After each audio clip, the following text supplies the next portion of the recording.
I never knew a simple social media decision could spiral into the kind of chaos that would keep me up at night. But here I am, wrestling with my conscience. Let me rewind a bit and fill you in on the perplexing relationships at play.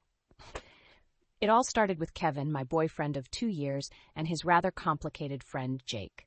Now, Jake is the kind of guy who oozes charm, but it's that charming kind of menace where you sense that he's always on the lookout for the next thrill. He's a notorious player, and his love life resembles a game show more than anything else. One evening in late July 2024, Kevin and I were hanging out with Jake and a couple of friends when it became clear that Jake was very much into a girl named Mia. Pressure mounted as Jake nudged me to add Mia on Instagram. At that moment, I felt like I had no choice but to comply. I mean, how often do you tell your boyfriend's best friend that you're not comfortable connecting with someone you hardly know? So, reluctantly, I added her. But here's the catch, my social media is sacred. I keep it intimate, with fewer than 100 followers showcasing only the people I genuinely care about. Fast forward a few months and I watch the developments between Jake and Mia unfold like a telenovela plot. Their situationship was all highs and lows, filled with promises that never materialized and fleeting moments drenched in uncertainty. As their connection fizzled, I figured it was time to clean house. So I quietly removed Mia, along with a couple of other girls who had linked their lives to Jake in similar frustrating fashions. They had reached out to me in the past, asking innocent questions about Jake, if he was a trustworthy guy, if he was serious. My stomach churned at the prospect of lying for him, and I couldn't keep giving these girls false hope while knowing the truth. Well, when I removed Mia from my social media, just to streamline my feed, as I like to say, everything exploded. One ordinary Tuesday, Kevin casually dropped the news that Jake was hopping mad about it. He claimed that Mia thought I had blocked her, which I absolutely did not, but the damage was done. "She's going to confront you at the wedding in 2 weeks, Kevin added, and I could feel my heart racing. That went through my mind like a whirlwind. "What do you mean, confront me?" I blurted out. Kevin just shrugged, seeming taken aback by my horror. How does one confront someone over ownership of a social media account?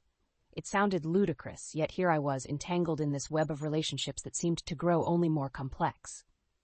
I pondered going to that wedding, a supposed joyous occasion, with Mia lurking like a storm cloud.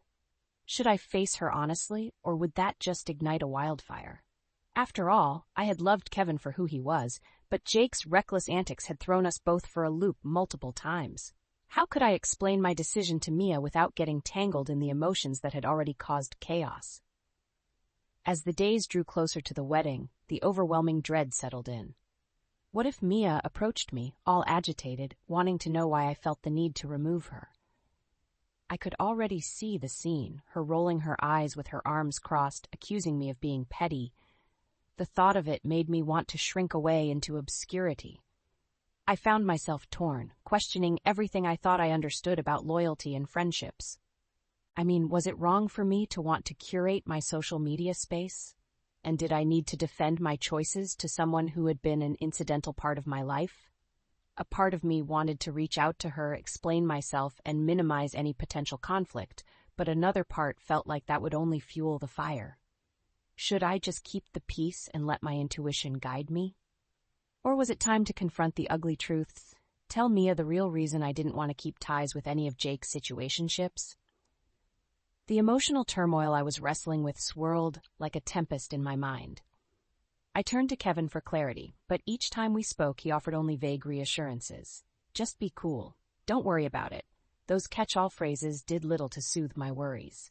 I needed firm ground, not wishful platitudes. And so, I found myself trapped in a conundrum. Should I stand by my choice, or withdraw into silence when the moment arrived? Replaying the incident in my head, I felt an overwhelming need for clarity. I reached out to friends for their perspectives. Some advised me to hold my ground, while others suggested I explain my actions to Mia and keep things civil. So, dear listeners, now it's your turn to weigh in. What would you have done in my position? Would you have maintained your decision to cut Mia off, or would you have tried to keep the peace by explaining your actions? It's a lot to unpack, isn't it? Let me know your thoughts. I can't wait to hear your insights.